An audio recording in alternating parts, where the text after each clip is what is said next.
Lire, écrire et compter, oui, bien sûr.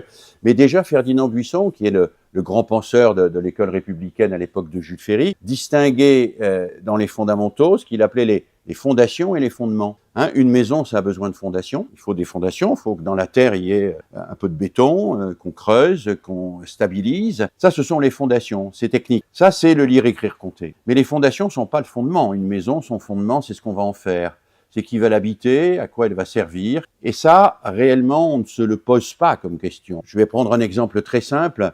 Écrire. Voilà. Lire, écrire, compter. Lire, écrire. Eh bien, on va développer ces deux compétences, lire, écrire, à travers des savoir-faire techniques. Mais on ne va pas s'interroger ensemble et d'une manière un peu construite sur en quoi lire, écrire est émancipateur et comment le lire, écrire est apparu dans l'histoire des humains pour contribuer à leur émancipation. Ce qui fait que ce qui a été dans l'histoire et qui reste un outil formidable de libération de la mémoire, libération de la distance, libération du temps, le lire-écrire, est enseigné finalement comme un moyen d'assujettissement. Il faut que l'enfant obéisse à des normes et à des règles, ce qu'il fait, le plus souvent, bien s'il est un bon élève, mal s'il est un mauvais élève, mais ce qu'il fait sans comprendre qu'en réalité, la langue est un outil de liberté, que l'écriture et la lecture sont de fabuleux outils d'émancipation. On forme à des savoir-faire coupés de leur dimension anthropologique, au sens de ce qui a,